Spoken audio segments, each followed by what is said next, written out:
This is 1953. This is a famous picture, and I think it's 1953 or 54. You might fact check me on that. But that's Eisenhower, and that's his double. He traveled with a double everywhere he went, and that's both of them in the same picture. And that's Laha's in the background right here.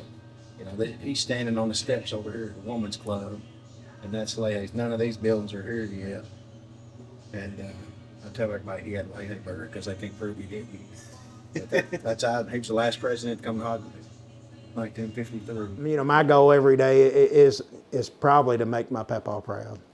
That's probably my goal every day. Probably. I think you've done that. Yeah.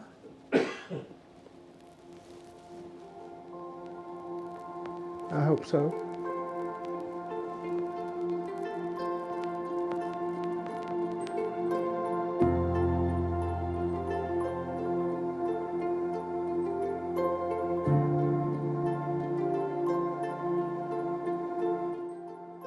I'm Ryan Jeffries, and this is Laha's Red Castle, and I'm the fourth generation to own and operate Laha's Red Castle. And I'm Kelly Laha, and I was the third generation. I'm Bailey Brown. I'm the fifth generation of Laha's. Ethan Laha. I'm a fourth generation of Laha's. I'm Sissy Laha, Kelly's sister. I'm Anita Laha, Kelly's wife.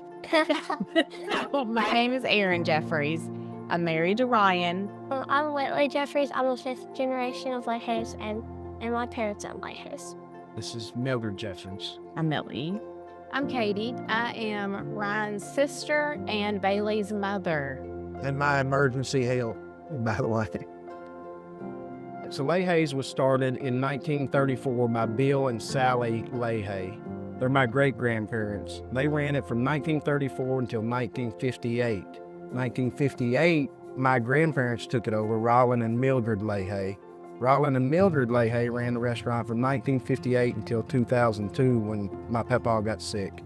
2002, that's when Kelly and Anita, the third generation, took over and ran the restaurant. Now, they owned and operated the restaurant from 2002 to 2022. In January of 2022, that's when I took over.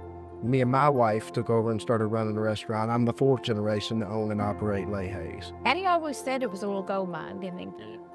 He always said this is a little hole in the wall gold mine. I can remember my first $100 day, just $100. And then I can remember our first $300 day.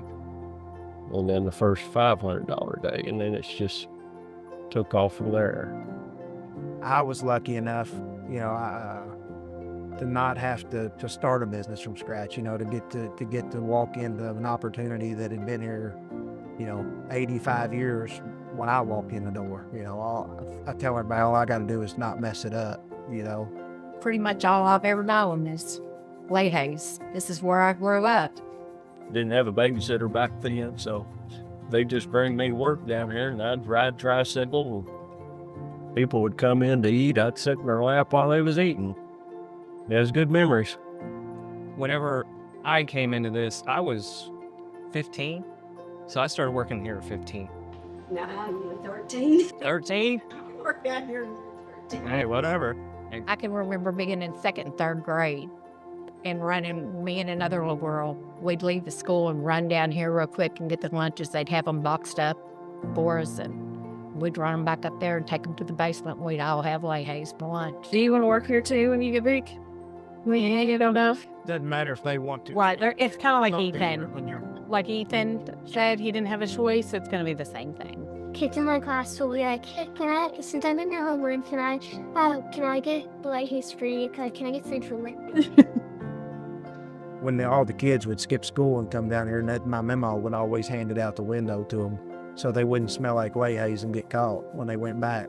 That's one of my earliest memories really coming in here as a kid. Our papa would be in his chair, smoking a cigarette, everybody waiting on their burgers. I can remember being little and making his bank trip for him for change or whatever he needed from the Lincoln National over there. So Always been convenient for the bank to be right next door, you know, so that helps a lot. We've been fortunate to have Lincoln National Bank right here on the square. You know, I mean, I've known you know, Doc and all them my whole life. I not only banked at Lincoln National, but grew up down the road from them. You know, they just also know their locals and support their community. You know, my wife will tell you I'm more married to this business than I am hers. There's no days off when you're a small business owner and you're self-employed. Not if you're successful. There's no days off. And this job was still the hardest job I ever did because it is always back to back to back. I've worked other jobs, quickly quit them, and came back here because it's reliable, it's family, it's safe, it's comfortable for me. Bailey's special to me for a lot of reasons, but just watching Bailey grow and come in here but she'll never know how proud I am of her when she's in here, you know, and how much I'm smiling when my back's to everything, knowing that she's standing there taking care of all of it for me. And then I can count on her to do that at such a young age. I have other aspirations to go be. I want to be a school counselor just like my mom, but I have a hunch that I'll probably end up back here. Everybody needs a therapist, so if she ends up in here, she can just do some sessions at the counter, I guess, and, you know, make a little side money. I like this is another one of my favorite things is to hear about all the stories and stuff like about Eisenhower, Colonel Sanders and stuff. Ryan talking about Colonel Sanders and the picture of Eisenhower behind you. I hear those stories in my sleep, so that's probably what I'll take with me. He's not a talker, but he tells everyone those, so. Colonel Sanders came in here one time trying to buy their chili recipe, and Mom and Dad wouldn't give it to him, so. But he tried hard to buy it, I think. But Eisenhower came through. He was doing a tour of all the women's clubs, and that's how that picture got taken. So we don't know if he has an hamburger. So, or it could have just been somebody from Hodgenville. We just don't really know. It dressed up like him. My dad, you know, I lost my dad at a very young age, so my papa was everything to me. He was my dad. He was my papa. He was my hero. So, you know, to be able to get to stand down here every day and do what he did means a lot to me. You know, it really is special. It means a lot to me. You know, I can remember being a kid and running in here, and I couldn't wait to sit in that recliner. And no sooner than I sat down there, my papa would look at me and he'd point at me with his finger, his big long fingers, and he'd point and he'd motion to get up out of that chair. And I always wondered why he didn't want me sitting in that chair. And now I know, because he wanted to sit in that chair. His back was hurt.